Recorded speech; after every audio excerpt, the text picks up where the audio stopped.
They left New York 2 hours ago on Friday afternoon, and they still had an hour's drive left before they would be home. They had just dropped off their only child, Lisa, at her college campus, where she was beginning her studies. Nancy glanced over at her husband, Bill, who was driving their Ford Transit because they needed to transport Lisa's belongings and couldn't use her BMW 230i convertible. Sheesh, time really flies, she thought. It was her high school graduation day when she found out she was pregnant. Bill was still in college, studying to be an engineer. Both sets of parents were supportive. They knew each other well and were aware of their kid's love. After the baby arrived, she stayed with her parents, and they tied the knot once Bill finished his studies. She's been a stay-at-home mom, watching her husband climb from a junior engineer to owning his own HVAC business over 10 years. His hard work paid off, scoring big contracts with construction companies. Bill's dedication to work and family never wavered. "The house won't be the same without her," Bill said with a hint of sadness. "She's always been closer to you than me, your little princess," she replied. "Yeah, she's our princess and deserves the best," Bill remarked. "Have you noticed how she's been acting lately? She's been treating me terribly. Whenever you're around, she sticks to you like glue, sometimes even making fun of me. And when you're not here, she locks herself in her room, avoiding me completely." "Oh, Nancy, she's still just a kid. Senior year of high school is tough, you know? She was under so much pressure trying to get into Columbia University. Try to cut her some slack." "I get that, Bill. But have you seen the way she looks at me when we're in the same room? Remember that incident 2 months ago when she came at me with a knife while I was sitting on the couch? I thought she was going to hurt me. I saw pure hatred in her eyes." "You're imagining things, Nancy," Bill snapped. Nancy fell silent, not wanting to escalate the argument further. She didn't want Bill to get angry. Not now. Taking out her phone, she sent a text message. "We'll be there in 30 minutes. A minute later, her phone beeped. "Is that from Lisa?" Bill inquired. "No, it's Betty." "How's she doing with Paul?" "Last time at our BBQ, she was complaining about him working late nights, putting in too many hours, and prioritizing others over her. She should have known being married to a sheriff isn't easy. She should have thought twice before tying the knot." Once again, Nancy stayed silent, hoping Bill would keep his cool until they got home. She leaned against the window, praying they were already there. As Bill pulled into his driveway, he spotted a sheriff's car parked in front of the garage. He parked behind it, and Paul, along with his assistant, stepped out to greet him. "What's going on?" Bill asked Paul, puzzled. At the same time, Nancy hurried to stand behind the assistant, which didn't escape Bill's notice. "This is the part of my job I hate the most," the sheriff said, handing Bill a manila envelope. "William Thompson, you've been served." "Paul, is this some kind of joke?" Bill asked, his hand trembling as he took the envelope. He turned to Nancy, but she couldn't meet his gaze. "Why, Nancy? What did I do?" "Bill, it's best if you go," Paul said. "Get yourself a lawyer and work on your divorce. There's also a restraining order. You can't be near Nancy or come within 500 feet of her." "Paul, last Sunday you and Betty were at our barbecue for Lisa's farewell," Bill said, his voice rising. "You both knew what was going on. You came, ate, wished Lisa well, and left with smiles. That's what I call hypocrisy." "Bill, please try to understand."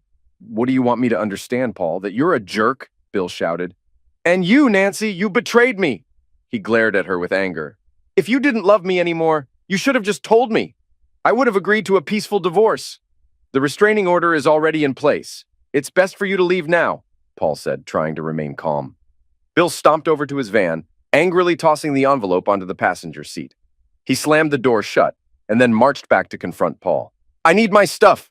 I hope you're not going to be a jerk and stop me from going into my house to get my things." He took out his house key and headed towards the front door. "Your key won't work," Paul said, pulling out another set of keys from his pocket and handing them to his assistant. "It seems you've thought of everything, or was it Betty's idea?" Bill accused. "She probably arranged for a locksmith while we were gone. Am I right?" Paul didn't respond, just nodded at his assistant, who led Bill into the house and stood by as he packed 2 suitcases. "Don't worry," Paul reassured Nancy. "I'll have my guys keep an eye on the place. It's not safe for you to be here alone for a while. Bill's really upset, and he might do something rash out of anger." "I'll stay put. I'll call a friend to come stay with me for the weekend," Nancy said. "Yeah, a friend," Paul muttered.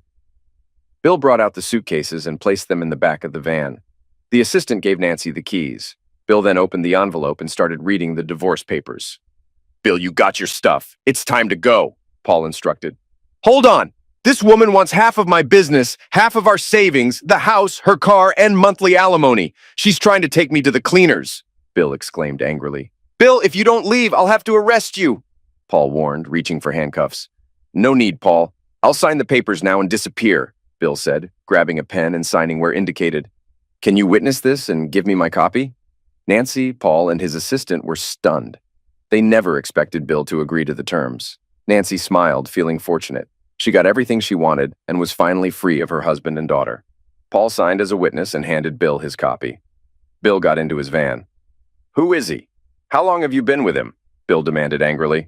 Go inside and lock the door, Paul instructed Nancy before approaching Bill's van. His assistant escorted Nancy inside. Don't do anything foolish. Think about Lisa, Paul advised Bill. I made a mistake marrying this witch, Bill yelled as he started the engine. She chose divorce because she knew I wouldn't accept an open marriage, like you. What? Open marriage? Paul asked, shocked. Don't act innocent, Paul. It's common knowledge, Bill retorted. What are you saying? Paul's voice rose. Come on, Paul. We all know when you're working nights, your brother Tom is keeping your bed warm. Are you trying to turn me against my brother, you jerk? Oh man, she's cheating on you. Sorry to break it to you. Look, Paul, as a sheriff, you can tell when someone's lying. Go home and ask Betty, then you'll see, Bill said, backing up and leaving the property as instructed. Alone, Nancy poured herself a glass of wine and stood before Pagnoli's masterpiece, the train station, worth over $100 grand.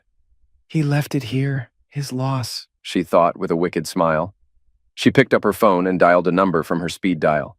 Come on, Jason, answer your damn phone, Nancy yelled frustratedly before hanging up. He was supposed to come straight here after work, she muttered to herself, taking a seat and sipping her wine. Memories of their first encounter flooded her mind. It had been a year since they bumped into each other at the department store. He managed the shoe section, young and fit. She was instantly smitten. They exchanged numbers, and the next day she invited him over during his lunch break. He came and rocked her world, leaving her feeling like she'd been through a wild night. She couldn't deny the thrill of his energy compared to Bill's busyness. Bill, always tired from work, spent his nights helping Lisa with homework before collapsing into bed, leaving Nancy unsatisfied. Finishing her wine and pouring another glass, Nancy tried calling Jason again, only to hear the same unavailable message. Frustrated, she tossed her phone on the couch and turned on the TV, but her mind couldn't focus. Opting for a shower, she recalled the intense, week-old memory of Jason indulging her forbidden desires. He made it clear that her pleasures belonged to him alone. With a spare key to his apartment, she'd sometimes clean while he was at work, shower him with gifts, and even let him drive her BMW. Oh, God, I need him right now. I'm so turned on. I need him to pleasure me, Nancy muttered to herself. She tried to remember the last time she'd been intimate with Bill, but couldn't recall if it was 3 months, 6, or even longer ago. It didn't matter, though. She had her young lover, a real man who could satisfy her desires. They could be together without fear now. She was free, and he would move in with her that evening.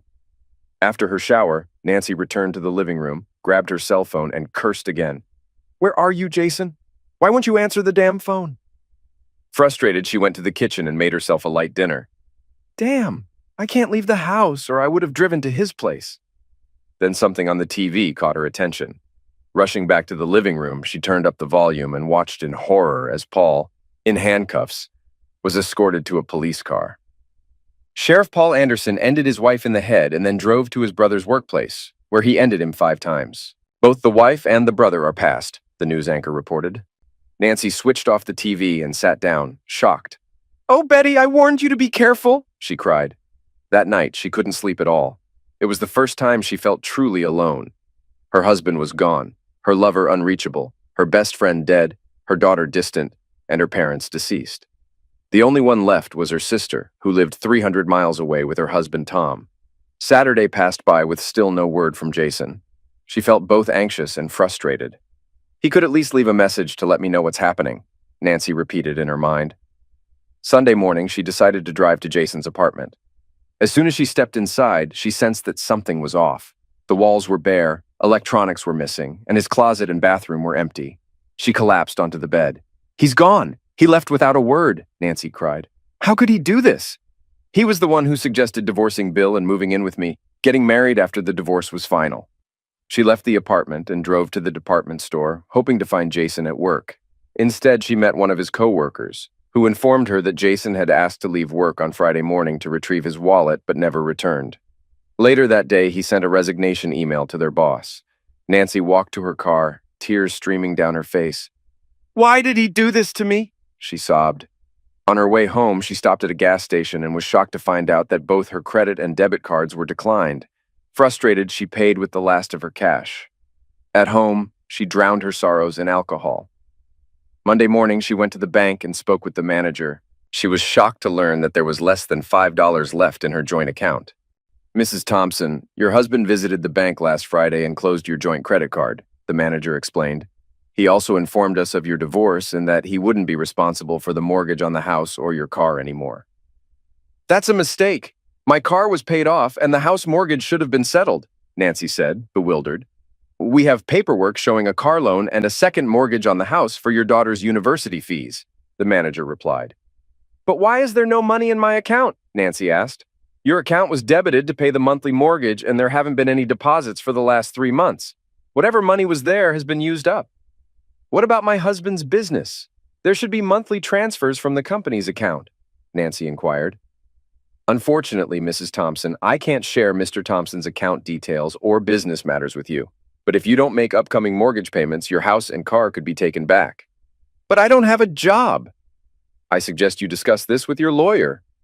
Later, she checked the safe deposit box she shared with her husband. Only her jewelry remained. She took it all and put it in her handbag.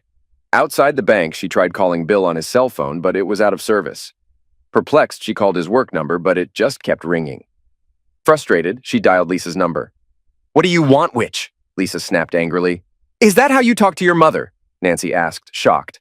"How else should I talk to you?" Lisa retorted. "You're the worst! You dumped Dad like he meant nothing! I'm done with you! Don't call me again, I'm changing my number!" Then the line went dead.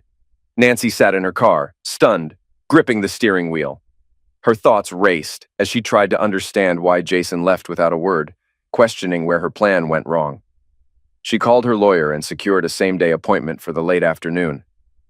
"After your call this morning, Mrs. Thompson, we looked into your husband's company," her lawyer informed her. "He filed for bankruptcy last Thursday before being served by you. The company is likely to be dissolved." "But you said I could get millions last time," Nancy exclaimed. "Please, Mrs. Thompson, try to stay calm. Just 2 weeks ago, there were no signs of financial trouble. Everything seemed in your favor. Now the company's bank account is frozen. And what about the car and the house mortgage? Last week, he used your house as collateral for a loan, again, before being served. As for the car, when you signed the ownership document, you also signed for a loan in your name." "This can't be true," Nancy cried. "Mrs. Thompson, I have a personal question. Do you think your husband knew about being served?" "No," Nancy replied, looking thoughtful. "He never saw it coming." She took a deep breath. "So, if I understand correctly, I won't get a penny from my husband's company. I have no money in the bank, and my car and house will be taken away." "I'm afraid so." "Is there any way to make him pay the mortgage at least?" "His company was his only source of income. Now that it's gone, he's penniless. Once he finds a job, we can make him pay you alimony." "We had some investment certificates, but I couldn't find them in our safe deposit box." "We'll check when he cashed those certificates and thoroughly investigate his company. We also need to locate your husband. His legal advisor is handling everything." "Please proceed." "One thing, Mrs. Thompson, these extra services will come with added costs. How will you cover the expenses?" Nancy hadn't considered the financial aspect, but then she smiled. "I have a valuable painting." "Great. Get the money and write us a check so we can get started." "No problem. I'll call you soon." "One more thing, Mrs. Thompson. In the worst-case scenario, be prepared to leave your house. You should start looking for a new place to live." At home, she sat in front of Pagnole's masterpiece. "I wanted to keep you, but because of my husband, we have to part ways," she said to the painting. Then she called her sister. "Hey, sis, I need a favor." "You know I'll do anything for you, Nancy. Bill and I are divorcing." "What? Is this some kind of joke?" "No, sis, it's complicated. I'll need a place to stay temporarily. Can I stay in your guest room? I'll explain everything when we meet." "What about Lisa? How is she taking it?" "She's definitely Daddy's girl. I'm the one who gets the blame. Is there any chance you two can figure things out? Maybe see a counselor?" "I doubt it. I'm really sorry. There's no issue on my end. I don't think Tom would mind. And our daughter would be thrilled to have you stay with us for a while." "Thanks, sis. I'll keep you posted on when I'll be there. Nancy ended the call. On Tuesday, Nancy visited a jeweler to appraise her jewelry. To her surprise, she was informed that all her pieces were gold-plated copper and low quality. She cursed Bill for giving her fake gifts. Then she hurried to an art gallery where she met with an appraiser. I'm curious about the value of my Pagnoli painting, The Train Station, Nancy inquired. The appraiser carefully examined every detail of the painting. The Train Station is considered Pagnoli's masterpiece. It encapsulates a range of emotions, from arrivals and departures to joy and sorrow. He placed the painting on an easel and illuminated it with a spotlight. Then he took a magnifying glass and began inspecting it closely. After a few minutes, he chuckled. Is something wrong? Nancy asked, puzzled. Wait, let me show you something. The appraiser fetched his laptop, set it up on a nearby table, and pulled up a website. With a few keystrokes, he displayed a picture of the train station on the screen, zooming in on the bottom left corner. You see here, there are a man and a little girl standing on the platform watching a woman walking to the train with her back to them. The man looks very sad and the girl is crying. I understand, so what? Nancy felt a bit confused. Now, take a look at the same scene in your painting. The man handed Nancy the magnifying glass. Nancy glanced quickly at the bottom left corner and felt dizzy. In yours, both the man and the little girl are laughing and pointing at the woman like they're teasing her. It's not real, Nancy stuttered. Yeah, I'm sorry, but it's a pretty good fake. Oh my God! Nancy grabbed a chair and sank into it, feeling utterly defeated. I can give you $200. I just want to hang it for my friends and clients to have a good laugh. Nancy accepted the offer and left feeling shattered. Her phone rang and she saw it was her sister calling. Hi, sis, Nancy said, trying to hide her misery. Don't call me sis, you witch! An angry voice shouted at her. What? Why? Tom got an email from some stranger sent to everyone we know. It's a link to an X site. It's got videos of you with some guy, dated from a year ago till last week. How could you do this, Nancy? You did it in our bed, and in some cheap motel room. The voice was furious. I have to explain. No need. You're disgusting. Tom doesn't want you near us. He says you'll ruin me and our daughter. We don't want you here. Go to your lover, you slut. The call ended abruptly. Oh my God. They found out. They've known all along. Nancy's face twisted in horror. What do I do now? She panicked. Everyone knows, the whole town. I have to get out of here, far away. 5 years later. Bill sat in the front row of the church, reflecting on the morning's phone call. He kept it to himself, not wanting to overshadow the special occasion. He had just escorted Lisa down the aisle. Glancing at the couple at the altar, he watched as his daughter said, I do, to her college sweetheart. His thoughts flashed back to the day Lisa called him in tears. He remembered sitting in his office when her distressed voice came through the phone. Dad, please come home, she sobbed. What's wrong, honey? Why are you crying? Bill asked, taken aback. Just come, Dad. I'm waiting outside our house, she pleaded urgently. Why outside? What's happening? Should I call your mom? Bill's mind raced with worry. No, don't call her. Just hurry, Dad, Lisa insisted. I'm on my way, sweetheart. While driving to his place, Bill was getting anxious. All sorts of thoughts went through his mind. Why was his daughter not at school? Why was she outside the house and not inside? Why didn't she want him to alert Nancy? Was she injured? Suddenly, he applied the brakes with a roaring sound of the tires. He was going to run a red light. Keep calm, he told himself.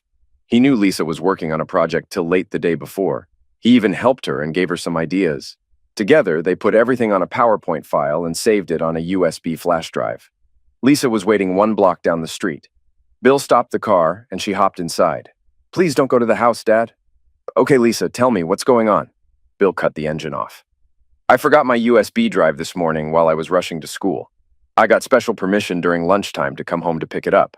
I found an old Honda in our driveway. I went inside the house and heard strange sounds coming from your room. I quietly walked up the stairs and peeped inside your room.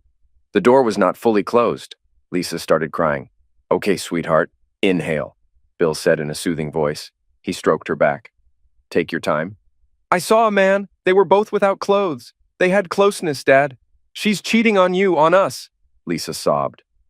Bill sat there in shock. He realized that his 17-year-old daughter knew what cheating was. Are you sure of what you've seen? He turned to face her. I recorded it on my phone. She used her phone to capture it. She then showed it to her dad. Bill's world stopped abruptly when he heard Nancy groaning. Dad, please get her out of the house. I don't want to see her anymore. She's not my mom. My real mom wouldn't do things like this. I need to consider it. What's there to consider? Just kick her out. It's not simple, honey. There are legal steps we have to take. Tell me, Dad, do you still want to be with her? Do you still want to sleep with her? I don't approve of cheating, but we need to understand why she did it, if it's a one-time thing, or if it's been happening for a while or will continue. Here he comes. Lisa pointed at the Honda driving away from the house, turning away from them. Let's follow him. Bill started the engine. They trailed the Honda to the store. They spotted the guy slipping on his work jacket as he left his car in the parking lot and headed toward the employee entrance. He works here. Looks pretty young, Bill noted. Age doesn't matter to me, Lisa replied, snapping some photos of the guy in his car. We've got one thing figured out. So, sweetie, I'll drop you off at school. Then I'll swing back home, grab your flash drive, and bring it to you. When I talk to your mom... She's not my mom! Lisa cut in, her voice sharp. I'll tell Nancy that you called me and wanted me to bring it over. I don't want you facing her alone. Not now, not ever. Got it?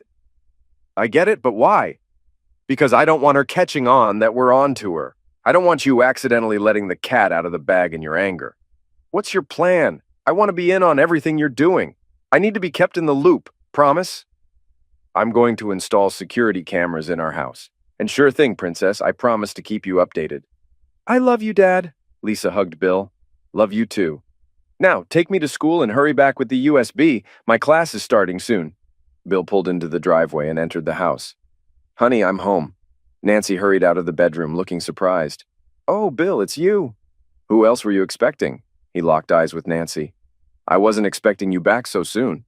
Lisa called. She forgot her flash drive. I need to take it to her. He approached Nancy and caught a whiff of closeness. How about a quickie? A quickie? I'm a bit tired from cleaning and I'm all sweaty. You wouldn't enjoy it. Plus, you need to get Lisa her USB. You're right. At work, Bill browsed the internet for the best surveillance gadgets and cell phone monitoring software. Later, he went to an electronics store and got everything he needed. He made a firm decision. He wouldn't touch his wife from that day on. True to his word, he shared everything with Lisa. Over the next 3 months, he gathered a lot of information. He learned all about Nancy's lover, Jason White. Jason visited their place almost daily, either in the morning when Bill was on the second shift or during lunch. On weekends, when Nancy was supposed to be shopping, she'd often go to Jason's apartment if he wasn't working. Bill discovered she even had a spare key. He witnessed Jason taking her a whole innocence. He also overheard Nancy and her friend Betty sharing all their secrets, including Betty's affair with Nancy's brother-in-law. One Saturday, Bill found the spare key hidden in Nancy's handbag. He hurried to the mall and had a copy made. The next week, he went to Jason's apartment. It was in a rundown part of town, with no security cameras and the main entrance left unlocked. Inside, he installed small, hidden cameras powered by long-life lithium button cells. He also found all the expensive items Nancy had bought for Jason. Bill devised a plan to end his relationship with Nancy while causing them both considerable harm. He commissioned a goldsmith to create replicas of all Nancy's jewelry, which turned out to be gold-plated copper. He also arranged for a fake version of Pagnoli's The Train Station to be painted by a professional artist with specific instructions. Bill connected with his childhood friend Steve, who worked as a corporate lawyer. After explaining his plan, Steve scheduled a meeting a few days later. During the meeting, Bill met with Steve and his cousin Linda, an auditor who was highly skilled in her profession. He was straightforward with them. He aimed to legally dismantle his company and then manage it from afar. His ultimate goal was to have Lisa repurchase the company in a few years. Bill began meeting with Linda regularly, either at her office or for lunch. Linda, a widow whose husband had passed in a car accident, had a 10-year-old son and had not dated since her husband's passing. Over time, a friendship developed between them. One evening, Bill invited Linda to dinner and a movie, which she accepted. On that same night, Lisa stayed overnight at a friend's house, while Bill pretended to work late. Bill parked his car in Linda's driveway and thanked her for agreeing to come. "This is the first time I've been on a date since my husband passed," she said. "I get it. I hope you had a good time," Bill replied. "I did. Can we go out again sometime when you're free?" "We work together and you're still married," Linda reminded him. She kissed Bill on the cheek. "Let's take things one step at a time." With that, she headed inside her house. Bill urged Nancy to switch her car, but she was somewhat hesitant because she was fond of her Lexus. However, when he suggested that driving a BMW convertible would make her look younger, she agreed enthusiastically.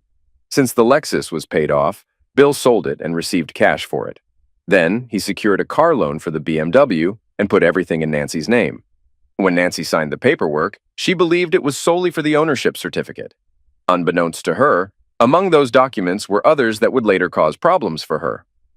A couple of weeks later, Bill noticed that when Nancy goes to the bathroom after having closeness, Jason would leave the bedroom without clothes and go to Lisa's room. He brought it to Lisa's attention and she was extremely furious. They decided to put a camera in her room. What they discovered was alarming. Jason would open a drawer and take Lisa's underwear. The same afternoon, while Nancy was sitting on the couch, Lisa came behind her with a knife. Had Bill not intervened at that moment, Lisa would end Nancy.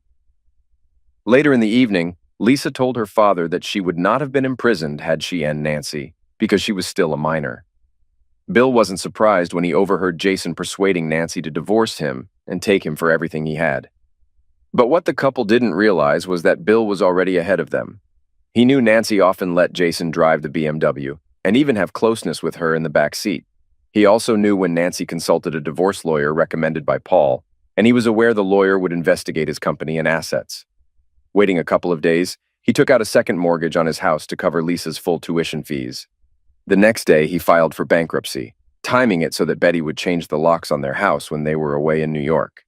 During the barbecue party the weekend before Lisa left for college, both Bill and Lisa played their parts. Paul and Betty acted as if nothing was wrong, with Paul even helping grill meat. No one would suspect they were plotting against them. On Friday morning, while Nancy was in the bathroom, Bill grabbed her phone and sent a message to Jason. "I'll be at your place by 8. I want you to do me in the backside before I say goodbye for good. Hurry home and get ready to screw, babe. I'll tell them I need to run errands. Don't call or text back. I'll leave my phone at home in case they check. Catch you later, my future hubby." After sending the text, Bill erased it and slipped the phone back into Nancy's purse. Little did Jason know, as soon as he walked in, 3 guys would ambush him, beat, and force him to resign via email. Then, they'd make him tell his landlord he's moving out. After drugging him, they'd clean his place, remove the spy cams, and loot everything, making it look like he left. They'd wrap him up and haul him off in a van, disappearing without a trace. Bill would keep it all under wraps, a secret he'd take to his grave, hidden from Lisa and Linda. Friday afternoon, after getting served, Bill checked into a motel. He chuckled while watching the evening news. Before dinner, one of the guys from Jason's place swung by. He handed over all the cameras and got paid. No words were needed. He didn't spill about where Jason's body ended up buried either. Saturday morning, Bill ditched his old phone, got a new one, and gave his new digits to Lisa. He then headed over to Linda's pad. There, he spent all his time sorting through and editing the video footage. He blurred out Jason's face to avoid any link if Jason went missing. He crashed in the guest room and bonded with Linda's kid. Bill and Linda kicked off the final step of their plan, where an elderly couple from Seattle would buy the company. Turns out it was Linda's relatives. No one on staff would lose their job. Monday, Lisa called, saying Nancy was on the hunt for him. They both had a laugh. Later, Bill posted all the videos on a raunchy site. Using a fake email, he sent the link to everyone they knew, even Nancy's brother-in-law. He stuck around Linda's for 3 more months until his divorce was sorted. They kept dating, but kept it PG. Linda made it clear, no touching till Bill was officially single. Bill agreed to keep his marriage vows until the end. Staying at Linda's had its perks. If there were any inquiries, Bill could say he was flat broke and crashing at Linda's until he got back on his feet. On the day of the hearing, Nancy didn't show up in court. With the house and Nancy's car already taken away, and Bill being broke and out of work, the judge quickly granted the divorce without any spousal support or splitting of assets. Nancy's lawyer didn't argue against it. Later, they crossed paths in the hallway. "You're quite the strategist, Mr. Thompson," the lawyer remarked. "Am I?" Bill responded with a furrowed brow, then walked off, back to the present. "Dad, pay attention." "Oh, sorry, sweetie, what were you saying?" "It's time for the father-daughter dance and everyone's watching, but you're not moving." "My mind was somewhere else, princess." Bill took his daughter's hand, spun her around, and they began dancing to the music. "Now, I've got to dance with your mom," Bill told Lisa when the song ended. "And I promised my little brother he'd be next," Lisa said with a smile. Bill approached Linda and asked her to dance. Later, Bill went to the bar and ordered a whiskey. Sitting down, his thoughts turned to a phone call he had received at home in his bedroom. "Good morning, Mr. Thompson. I'm Dr. Henry D'Souza from Dallas, Texas. It's about your wife." "What's wrong with my wife?" Bill asked, puzzled. She's in the next room right now. I mean Nancy Thompson. Bill hadn't heard that name in 5 years. He sank onto the bed. Go on, doctor. I'm a psychologist, and I'm treating my patient Nancy Thompson in her final days. Her final days? Yes, Mr. Thompson. Do you have a few minutes for me to explain the situation briefly? Yes, go ahead, said Bill, bewildered. Your ex-wife shared her life story with me, from her childhood to when we met. She said you were the only man she knew until she met Jason, a big mistake she regrets. She talked about planning the divorce and what came after. She believes you knew about the affair and set her up. She's come to terms with losing you and your daughter because she knows she was in the wrong. When she left town, she only had $200. She wanted to get away from everything, especially after the video recordings of her affairs surfaced. She hopped on the first bus and ended up in Texas. She found work as a waitress in a seedy bar by Interstate 20, mostly frequented by truckers. The owner gave her a cheap room in exchange for favors. After a year, she became pregnant and had to resort to a risky termination without proper medical care. Later, the owner started forcing her to have closeness with the truckers for money. Some used protection, but others didn't. By the time she went to the hospital, she had severe STDs and AIDS. She's very sick and knows she's dying. Her last wish is to see you before she passes away. I'm really sorry to hear that, doctor. My daughter's getting married today. I'll reach out to you next week. Don't wait too long, Mr. Thompson. Here's my direct line number. Hey, honey, take it easy on the drinks. You're driving us home later. Linda hugged her husband and gave him a sweet kiss. You mean the world to me, darling. Bill pushed his glass aside. I'd never risk your safety or our son's. Let's hit the dance floor. I want to feel you close, Linda whispered. A few days later, from his office, Bill called Dr. D'Souza to say he couldn't make the trip south due to his heavy workload. The doctor suggested Bill speak to Nancy over the phone. He'd connect the call to her hospital ward, where there was a cordless phone a nurse could bring to Nancy's bedside. Bill, is that you? Nancy's voice was barely audible. Yes, Nancy, it's me. Oh, Bill. Nancy's voice broke into tears. I'm sorry, Bill. Truly sorry for what I put you and our family through. Now I'm facing the consequences.